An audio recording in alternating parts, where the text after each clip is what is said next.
anything?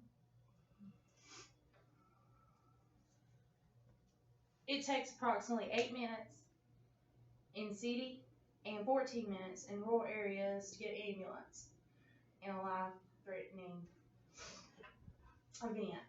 It only takes 5 to 60 minutes, depending on location and severity of a wound, for someone to bleed out. There's a lapse in time when bystanders can become crucial parts in life-saving process. Now also that 5 to 60 minutes can be decreased with medications like blood thinners.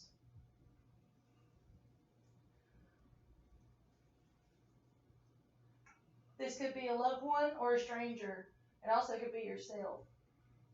But all Americans need to be prepared, especially with mass shootings and things like that.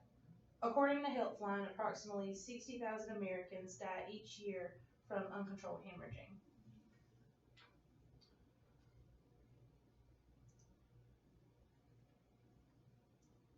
A hemorrhage is a broken blood vessel in the body that can transfer to the outside. A laceration is a tearing of the skin caused by a sharp or dull object. A puncture is a hole created by sharp objects in one or more places.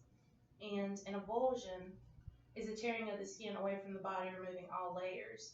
Any of these can cause severe uncontrolled bleeding.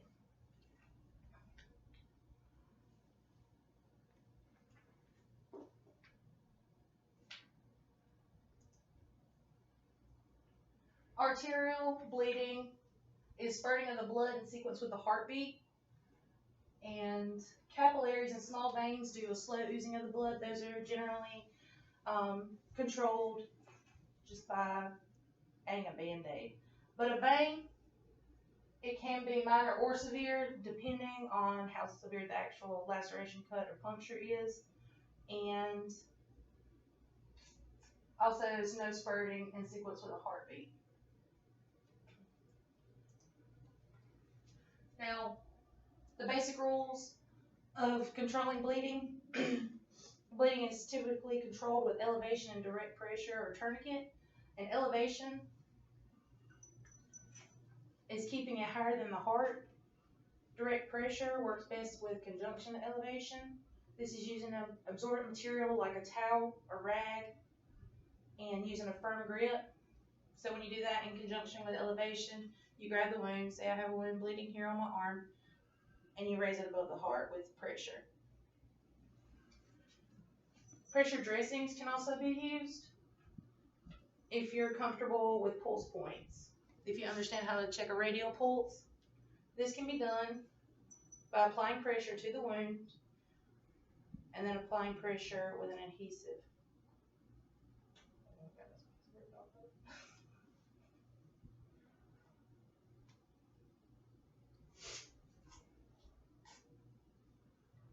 Now you have to be aware of your pulse points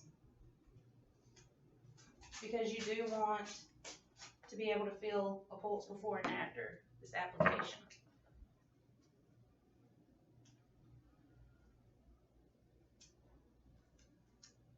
You place tight, check your pulse. It's still there. We have a pressure dressing.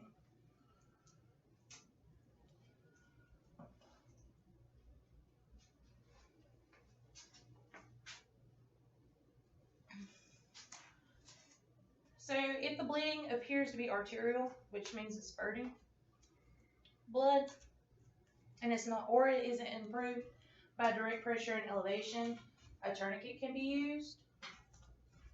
We have commercial tourniquets. I'd like to come up there and let you put it on me. If you want to. Now, the first thing to remember about this, it can only be used on extremities. Please do not put tourniquets around people's necks. So you're going to make sure that you're not at a joint. Gotcha. And make sure it's above the laceration. Laceration here that's uncontrolled, so that he ruptured that artery. I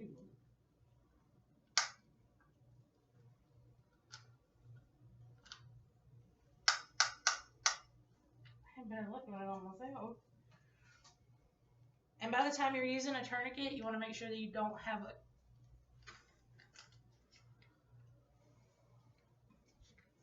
make sure you don't have a pulse at the end of it.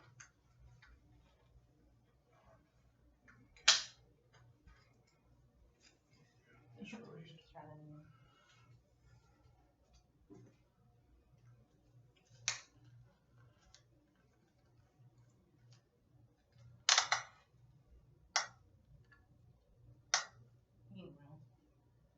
You're going to make sure it's tight enough until the bleeding stops and there is no pulse here.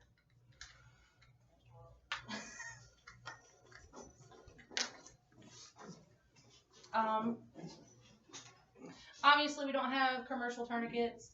We're talking about bystanders and being prepared.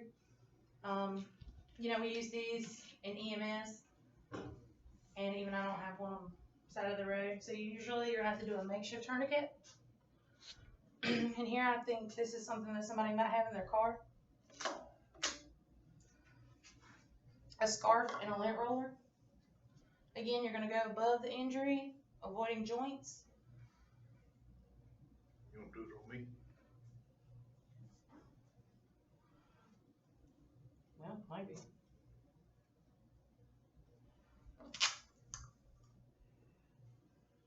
You're going to tie over whatever you're using as a pulley system or a crank. And then you'll twist whatever solid object you have until it gets tight and you lose a pulse here. And then you'll secure it.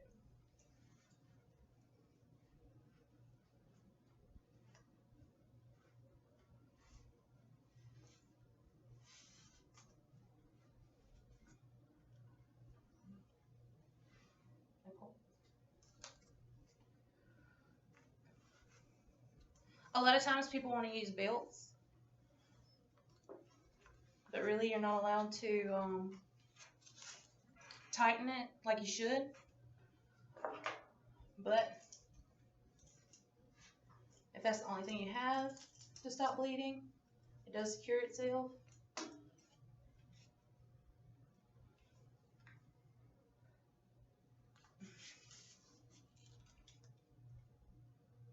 But I still have a vague pulse here.